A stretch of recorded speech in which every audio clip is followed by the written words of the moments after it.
In my research of ancient civilizations, I was surprised to find these bizarre elongated skulls in Egypt, throughout Africa, Europe, Russia, South America, on remote islands, and indeed all around the world. Who were these people, and what were these freakish skulls? I soon found out it's a practice called cranial deformation. It was an intentional practice which had its roots in ancient times. It was done for important people such as royalty and priests in order to mimic a fallen race of giants. Another aspect that we have to consider is that skull and cranial deformation, forming elongated heads, is a practice that's known throughout much of the ancient world. The pharaoh Akhenaten's family is a good example of this practice. His son, Tutankhamun, is probably the most famous example. But why was his deformed skull kept a secret and not taught in public schools along with his known history? The Discovery Channel recreated his head and intentionally modified it to look more modern. Not one word was spoken about his elongated skull. They also resurrected his stepmother, Nefertiti, and again nothing was said about the cranial deformation. King Tut's sister is probably the most pronounced deformation I've seen in Egypt. The Discovery Channel chose to filter out this information simply by ignoring it. It seems our public school systems have the same mindset. It's like the elephant in the living room. How can you possibly ignore something so bizarre? As I said, over the past 150 years, these archaeologists and anthropologists have covered up as much evidence as they've dug up, literally. Basically what you find is something we call a knowledge filter. This is a fundamental feature of science. It's also a fundamental feature of human nature. People tend to filter out things that don't fit, that don't make sense in terms of their paradigm or their way of thinking. So in science you find that evidence that doesn't fit the accepted paradigm tends to be eliminated. It's not taught, it's not discussed, and people who are educated in scientific teachings generally don't even learn about it. It's not necessarily a deliberate conspiracy in the sense of some people getting together in a smoke-filled room and saying, we're going to deceive people. I discovered this practice was actually an effort to carry on the traits of their gods. But who were their gods? They were a race whose fathers were fallen angels and their mothers were earthly women, as explained in Genesis chapter 6 and many ancient texts. The Bible refers to them as the Nephilim, the fallen ones.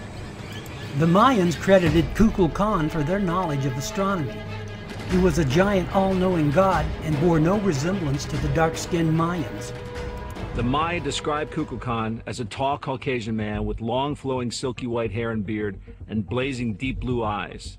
He was said to have an elongated skull, and in fact the Mayan women used to strap boards onto their infants' developing skulls to elongate the skull, and we have artifacts of this nature. The question was, who was Kukulkan? Kukulkan was from the race of the Nephilim, just like the Titans and the Olympians of the Greek myths.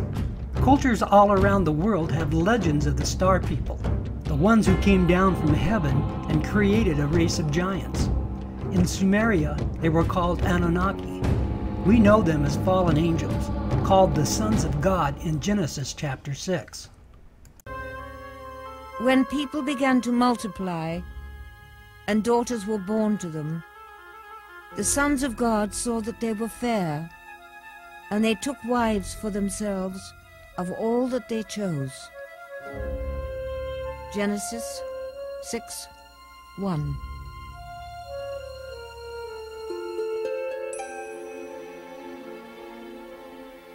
Do angels have sex? The text tells us that the angels, they're called the sons of God, mate with human women and produce a race of giants as their offspring. Now, the story seems to represent this as something that displeases God. God doesn't like the idea of this mixing between the angelic realm and the earthly realm. These genetically altered beings had elongated skulls and desired that mankind worship them as gods. Their elongated skulls were created by their bastard genetics. It allowed for the brain to grow to enormous size. This is where the practice of cranial deformation started. People began to mimic this trait in order to carry on the tradition of the giants. They are the very reason God, the Creator, destroyed all life on earth. They were an abomination in His sight, and they corrupted all mankind except for a few righteous people, the family of Noah. They took infants' skulls and compressed them and bound them, and they forced the cranium out and elongated, and in many cases they doubled the size. People have suggested aliens had elongated skulls, and apparently ancient peoples are mimicking those skulls. The old saying is that imitation is the sincerest form of flattery. These ancient alien theorists attribute cranial deformation to aliens from outer space. They believe people saw them as gods and mimicked them. Part of this is true, but they were not aliens from outer space. They are from hyperspace, where they were sentenced by God. Now living in a parallel dimension, they are spirits and now called demons. God destroyed their bodies right before the Great Flood and sentenced their spirits to abide in this dimension. What's really strange is that this is found all over the world. And this is something that archaeologists cannot easily explain. Because for people on remote islands, for people in South America or Malta or in Africa, to suddenly independently do this cranial deformation like this seems incredible. I mean, this is something that had to be learned, something that was taught to them. We seem to have basic similarities, as if there was one civilization or at least one type of culture that was influencing people around the world.